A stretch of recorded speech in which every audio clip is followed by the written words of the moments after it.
أما بعد فأعوذ بالله من الشيطان الرجيم.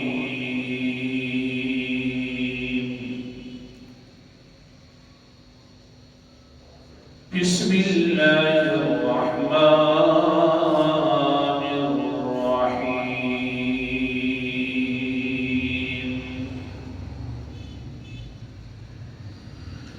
وما خلقت الجن والإنس إلا ليعبدون.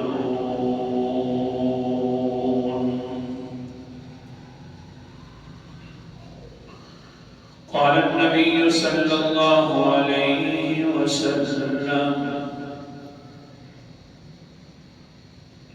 شهر رمضان شهر كتب الله عليكم الصيام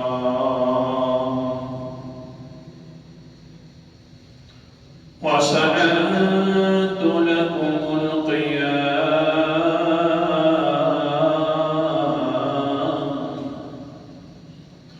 فمن صام وقام إيمانا واحتسابا خرج من ذنوبه كيوم ولدته أمه، أو كما قال عليه الصلاة والسلام. صدق الله العظيم وصدق رسوله النبي الكريم، ونحن على ذلك لمن الشاهدين والشاكرين، والحمد لله رب العالمين. أستغفر الله الذي لا إله إلا هو الحي القيوم وأتوب إليه. لا حول ولا قوة إلا بالله العلي العظيم.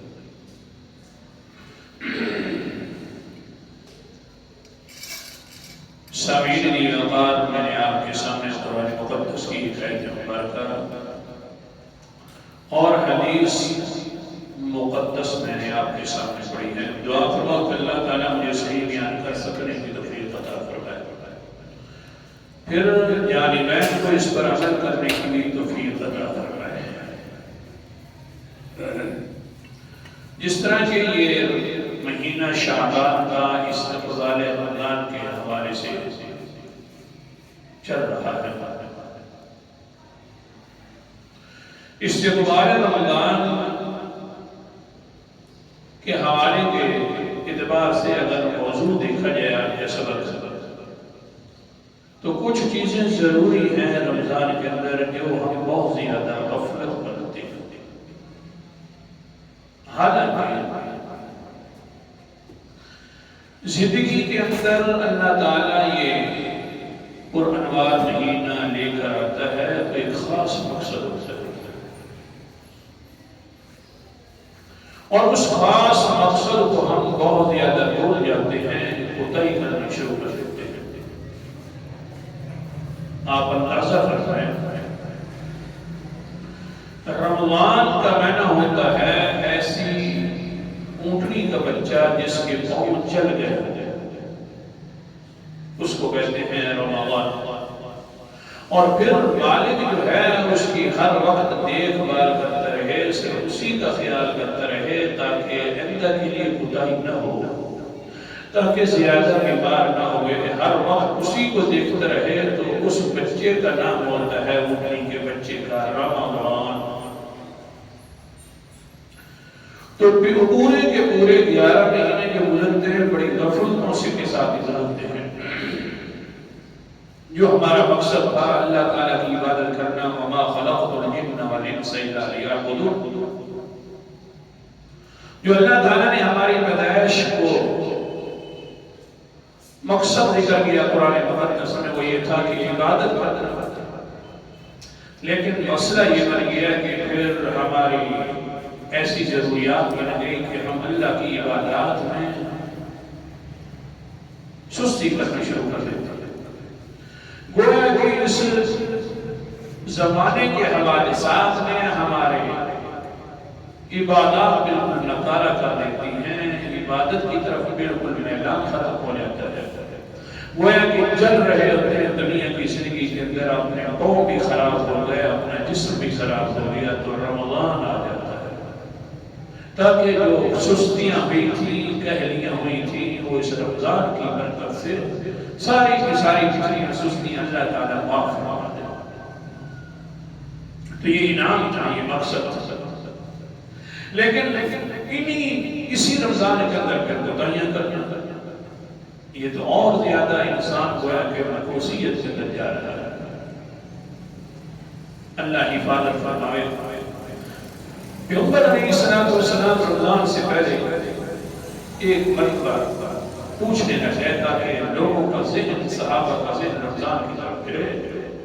شعبان کے اندر رمضان کی طرف ذہن پھرا جاتا ہے تاکہ جو رمضان کے اندر مصروفیات ہیں دنیا والی وہ ترک کر دی جائیں، یعنی کم کر دی جائیں، اور رمضان کی طرف زیادہ توجہ دی جائے۔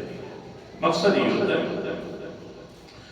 تو حضور صلی اللہ علیہ وسلم نے ایک دن فرمایا، قال النبی صلی اللہ علیہ وسلم ما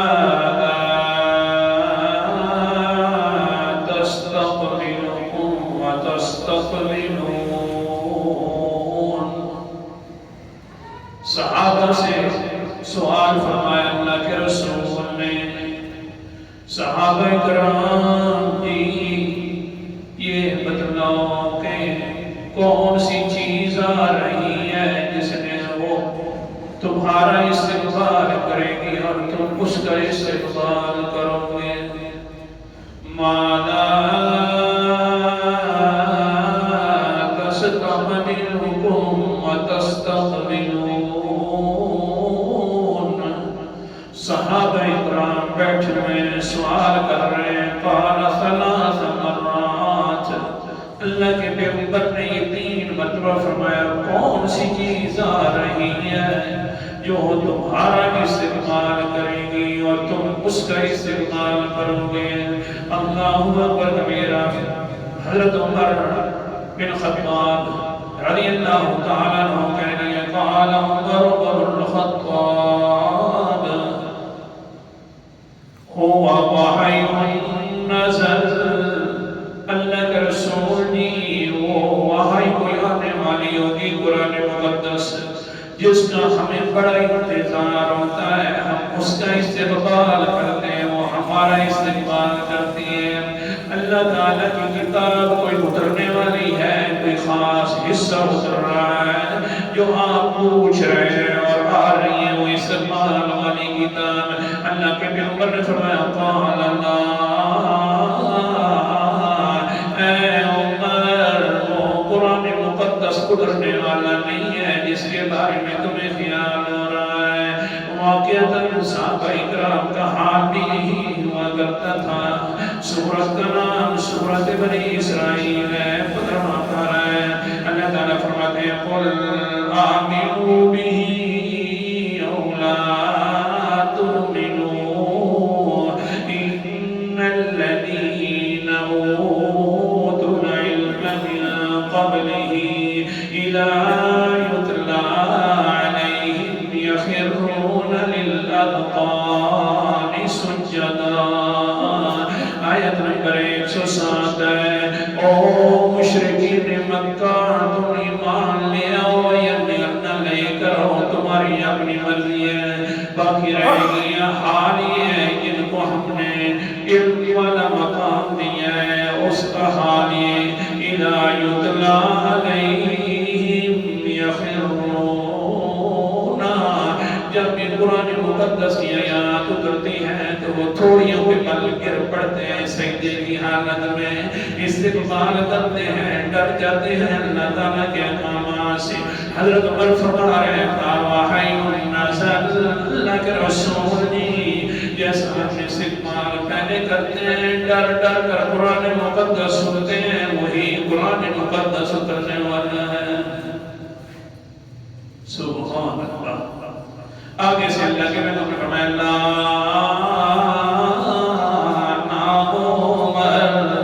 قرآن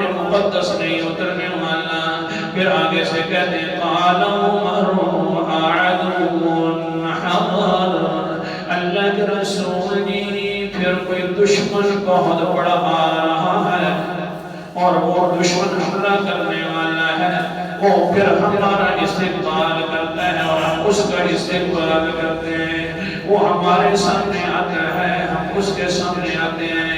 کوئی بہت بڑا دشمن آ رہا ہے، پھر جو بڑا دشمن ہوا کرتا ہے پھر اس کی وجہ سے ہمیں شان بھی بڑے مل جاتے ہیں۔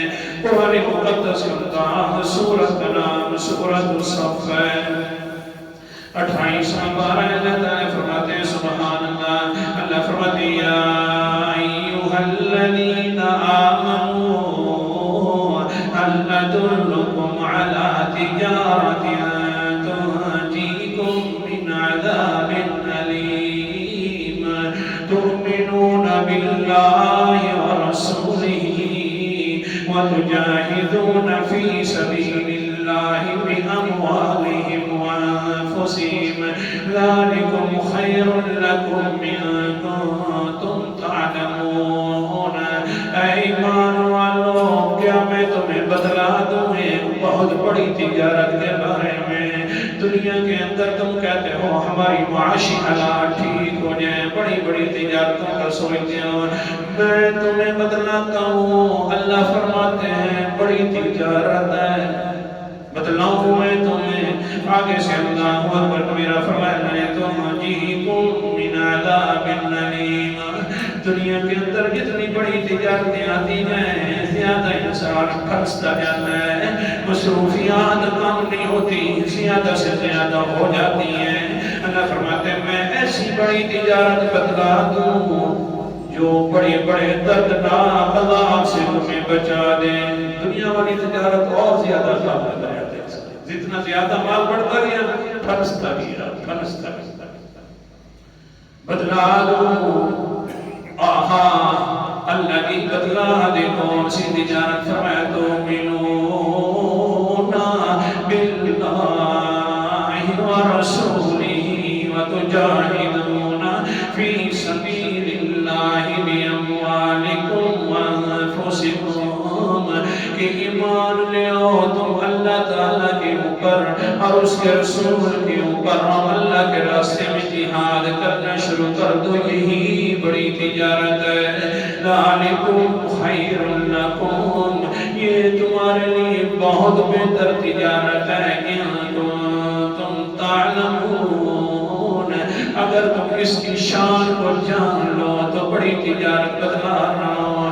ہاں ایک شان یہ کہ یغفر لکم ذنوبکم ویدخلکم جنات تجری من تحتها الانہار۔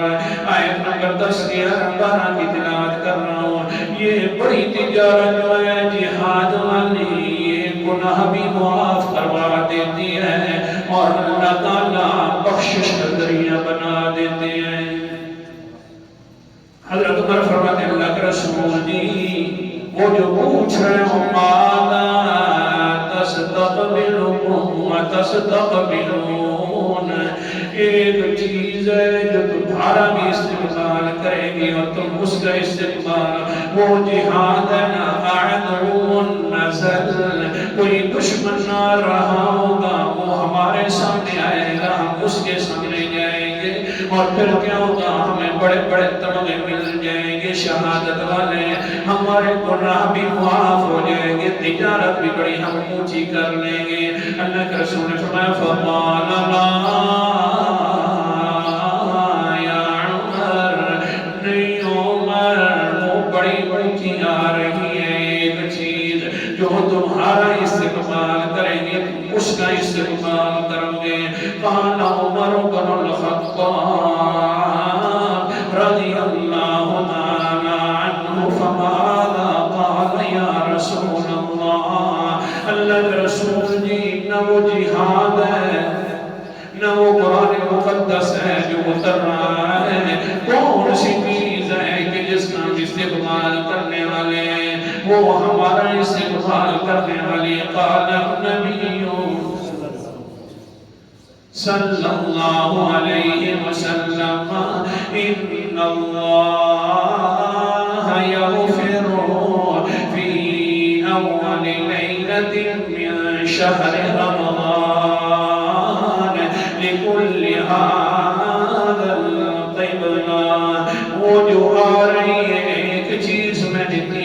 مرتبہ پوچھا تمہیں پتہ نہیں چلا وہ ایک رمضان کی پہلی رات ہے جو آ رہی ہے ہاں اللہ تعالیٰ پھر کیا فرماتے ہیں رمضان کی پہلی رات میں تم اس کا استقبال کرتے ہو تمہارا استقبال کر دیا ہے رمضان کی پہلی رات کے اندر اللہ تعالیٰ جو بھی اس قبلہ کی طرف منہ کر کے نمازیں پڑھتا ہے اللہ کو راضی کرتا ہے اللہ تعالیٰ اس کے سارے گناہ معاف کر دیتا ہے سبحان اللہ کہہ دو چاہو ہاں مالا تستقبلون وتستقبلون وہ صحابہ کرام جی تم کس کا استقبال کرو گے وہ تمہارا استقبال کریں گے تمہارا استقبال الگ ہے اس کا استقبال الگ ہے تمہارا استقبال تو یہ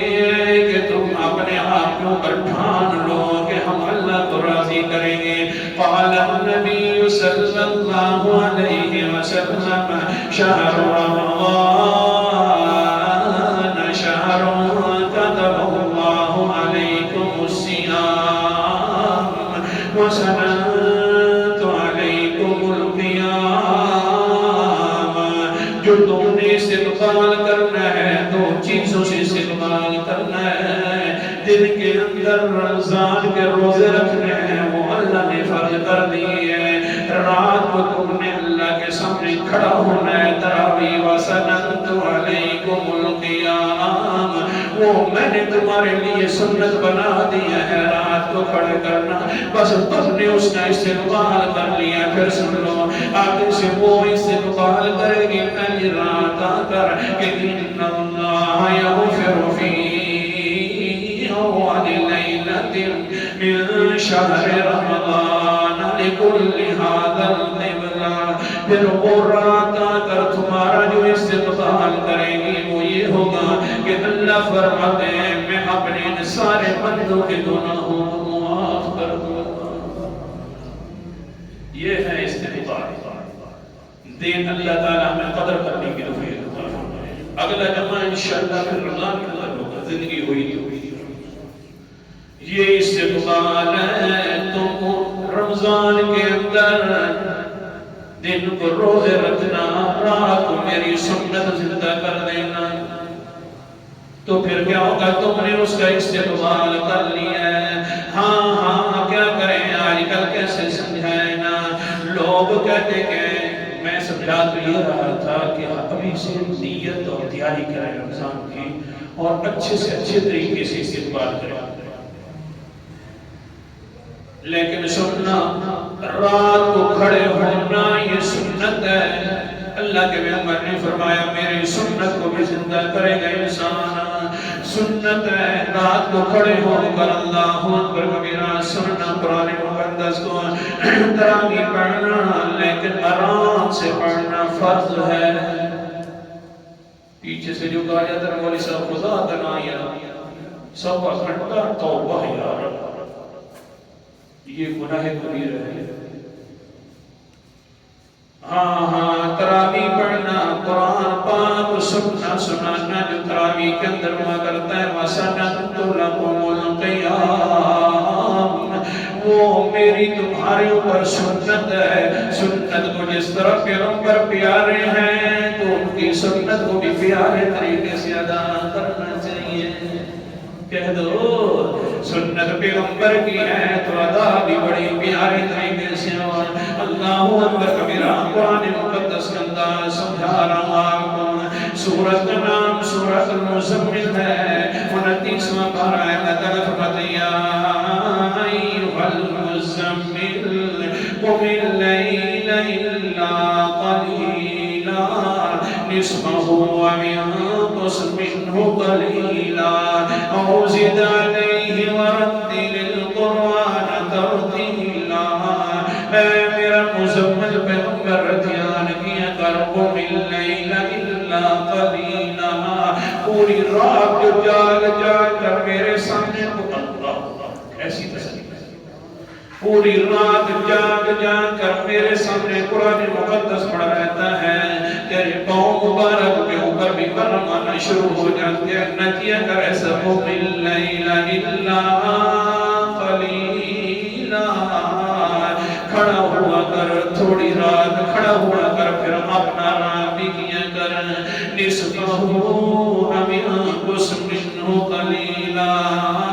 او میرا پیغمبر آدھی رات کھڑا ہوا کر، یا آدھی رات سے بھی کم کھڑا ہوا کر، یا زد علیہ، یا آدھی رات سے تھوڑا سا زیادہ کھڑا ہو گیا کر، پوری رات کھڑا نہ ہوا کر۔ اللہ جی میں نے بڑے سپارے پڑھنے ہوتے تیرے قرآن مقدس کے، میں کیا کروں، دل کے اندر خیانت ہے کہ زیادہ پڑھ لوں۔ اللہ فرماتے ہیں کم کھڑا ہوا کر، لیکن دھیان کرنا، دھیان کرنا، وَرَتِّلِ الْقُرْآنَ تَرْتِيلًا، کہیں ایسا نہ ہو کہ کھڑا تو کم ہو کرو میری مرضی کے مطابق، ایسا نہ ہو کہ سپاروں کو پورا کرنے کے لیے جلدی جلدی قرآن پڑھنا شروع کر دینا، نہ یہ نہ کرنا۔ وَرَتِّلِ الْقُرْآنَ تَرْتِيلًا، قرآن مقدس ٹھہر ٹھہر کے پڑھنا ہے۔ یہ جو شبینہ ہوتا ہے نا، بس اللہ بنا بہت بڑا گناہ ہے، تو اس لیے استقبال کرنا ہے رمضان کا تو سنت کے ساتھ۔ پیغمبر بھی بڑے پیارے ہیں، ان کی سنتیں بھی بڑی ادا کرنی ہے تو پیار سے ادا کرنی ہے۔ ہاں اگر کوئی قاری صاحب جلدی پڑھنے لگ جائے تو کہنا چاہیے یار مہربانی کر، یہی تو مہمان آیا تھا ہمارے پاس، ہاں ایسے قرآن پڑھ جس طرح اللہ تعالیٰ اپنے پیغمبر کو حکم کر کے فرماتے ہیں وَرَتِّلِ الْقُرْآنَ تَرْتِيلًا، ایسا ایسا پڑھا کر، کوئی نہ کہے کہ یار جلدی کر۔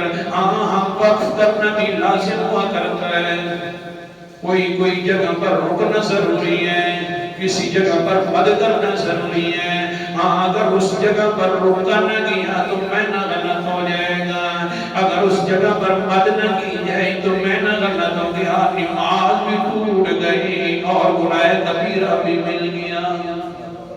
رمضان کے اندر اللہ کو راضی کرنا تھا، ہمارا دفاع قرآن مقدس کا انداز۔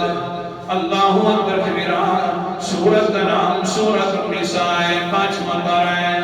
اللہ تعالیٰ کیا فرماتے ہیں يَدْعُونَ مِن دُونِهِ إِلَّا إِنَاثًا وَإِن يَدْعُونَ إِلَّا شَيْطَانًا مَرِيدًا لَعَنَهُ اللَّهُ وَقَالَ لَأَتَّخِذَنَّ مِنْ عِبَادِكَ نَصِيبًا مَفْرُوضًا۔ قرآن مقدس کا اللہ فرماتے ہیں یہ جو مشرکین مکہ ہیں یہ صرف مؤنث کو پکارتے ہیں، اپنے بزرگوں کے نام مؤنث والے رکھے ہوئے، عزا فقیرنی فلاں فقیرنی فلاں، جس طرح کے ہمارے بھی رکھتے ہیں تو کہتے ہیں نوٹوں والی سرکار، والی بوری والی سرکار، کبوتروں والی سرکار، گدی والی سرکار، یہ مؤنث نام رکھتے ہیں عورتوں والے، یہ عورتوں کے ناموں کو پکارتے ہیں۔ ہاں یار کچھ عقل کے اوپر ہاتھ اور ماتم کرتے تو کوئی مذکر کو پکارتے تو پھر بھی سمجھ جاتی، انہوں نے مؤنث کو پکارنا، عورتوں والے ناموں کو پکارنا شروع کر دے۔ وَإِن يَدْعُونَ إِلَّا شَيْطَانًا مَرِيدًا، اصل کے اندر یہ اپنے بزرگوں کو نہیں پکارتے، یہ شیطان مردود کو پکارتے ہیں جو ان کو لگایا رکھا ہے اس کام پر۔ آگے اللہ فرماتے ہیں لعنہ اللہ، اللہ لعنت کرے شیطان پر، یہ اللہ کا فرمان ہے۔ لیکن اگر یہاں پر سبیل کے اندر قاری صاحب آ جاتے ہیں اور کہتے ہیں لعنہ اللہ، نعوذ باللہ، وَقَالَ لَأَتَّخِذَنَّ مِنْ عِبَادِكَ نَصِيبًا مَفْرُوضًا، ادھر وقف نہیں کرتے، وقف لازم بھی لکھا ہوئے نہیں کرتے تو میں نہ ہو جائے گا اللہ لعنت کرے۔ مطلب کیا ہے؟ پیسے صحیح میں ہے تو اللہ لعنت کرے، اور اگر وقف نہیں کرو گے تو میں نہ ہوگا شیطان ضمانت کر رہا ہے. یہ بات شیطان نے کہی ہے، حالانکہ بات کرنے والا کون ہے؟ تو کیا جلدی ہے، سبیل ہے. حضرت عبداللہ ابن مسعود رضی اللہ تعالیٰ عنہ بیٹھے ہوئے ہیں. شاگرد کو کہتے ہیں صحابی رسول ہیں، کہتے ہیں بیٹا قرآن مقدس پڑھ مجھے سناؤ. سنانا شروع کر دیتے ہیں. اللہ اکبر کبیرہ سورۃ توبہ پڑھتے جاتے ہیں اور کیا کہتے ہیں؟ انما الصدقات للفقراء والمساکین. آتے ہوئے یہاں پر مد نہیں کرتے اور صرف کہہ دیتے ہیں للفقراء. للفقراء کی مد جو ہے لمبا جو لفظ کرنے نہیں کرتے. عبداللہ ابن مسعود فرماتے ہیں رک جاؤ وقف فیا بنی بخلاف رسول اللہ صلی اللہ علیہ وسلم. او بیٹا مہربانی کر رک جا. قرآن مقدس بھی پڑھ رہا ہے لیکن اللہ کے پیغمبر کی زبان کے خلاف پڑھ رہا ہے. اللہ کے پیغمبر کی زبان بولی بولی انما الصدقات للفقراء. اللہ کی زبان، اللہ کے پیغمبر کی زبان ہے. پیغمبر نے تو مد کی تھی، تو کیوں نہیں کر رہا؟ مد بھی کر. جس جگہ پر رکنا ہے اس جگہ پر رک بھی صحیح، تب صحیح ہوگا. ورنہ اس طرح نہ کیا کرے تھے جلدی کر کے قرآن پاک پڑھا کر. اس لیے ابھی سے سوچو، تھوڑا سا ٹائم لگ جائے گا، وقت زیادہ ہو جائے گا، 4 منٹ 5 منٹ زیادہ لگ جائے گا، 10 منٹ بھی لگ جائیں گے. قاری حضراتوں کو کہا کرو کہ قرآن پڑھنا ہے تو آرام سے پڑھنا ہے. کہیں گے انشاءاللہ بولو صحیح ضرور کہنا ہے. ورنہ اس قرآن، ہاں یہ سننا ہے، یہ سننا سنت ہے اور صحیح طریقے سے پڑھنا یہ فرض ہے. یہ کون سی عقل مندی کی بات ہے کہ سنت کو ادا کیا جا رہا ہے اور وہ بھی ایسی سنت کہ جو سنت اس طرح ہوتی بھی نہیں ہے. اور جلدی سے جلدی سبیل اور جلدی ختم کرنا اور بس. اور پھر یہ مقابلہ بازی بھی ہوتی ہے. ماشاءاللہ کہ ہمارا جو قاری صاحب ہے بڑا پکا قاری، جو قاری صاحب ہے ماشاءاللہ اس کو غلطی بھی کون کیا وہ تو سمجھنے بھی نہیں دیتا کہ پڑھ کیا رہا ہے. بندہ ہے اس قاری کے پیچھے آدھ گھنٹے کے اندر ساری ہر چیز ختم کر دیتا ہے. ایسے نہ سننا بہتر ہے. اس سے اچھا یہ ہے کہ سنتے اس سے اچھا نہیں سننا چاہیے. ایسے قرآن کے ساتھ کہ نہ پتہ ہو یہ شیطان کی بات کر رہا ہے، نہ پتہ ہو یہ اللہ تعالیٰ کی بات کر رہا ہے، نہ پتہ ہو یہاں پر مد کرنا واجب ہے کہ نہیں پتہ ہے کہ یہاں گناہ کیا جا رہا ہے کہ نہیں، اور نہیں پتہ کہ اس جگہ پر اللہ تعالیٰ کا کیا فرمان ہے. بس یہ 120 کی سبیل اور جلدی جلدی ختم ہو جائے. اس سے بہتر یہی ہے کہ ایسے انسان کا بندوبست کیا جائے کہ جو صورتوں میں پڑھائے آرام سے پڑھائے اور ٹھیک ہے. کم سے کم گناہ کبیرہ سے تو بچ جائے گا نا انسان جو بیٹھا ہوا ہے یا کھڑا ہوا ہے. تو انشاءاللہ ایسا کریں گے. سننا ہے تو کیسے سننا ہے؟ آرام کے ساتھ. زیادہ وقت لگے گا تو اسی لیے تو پیغمبر نے فرمایا تم نے اس کا استقبال کرنا ہے اور وہ آ رہی ہے ایک رات وہ تمہارا استقبال کرے گی. استقبال کس کی طرح کرنا ہے کہ میری سنت کو زندہ کرنا ہے. جیسے میں پڑھتا ہوں ایسے پڑھنا ہے قرآن مقدس کو. اللہ تعالیٰ کرنے کی توفیق عطا فرمائے. آخر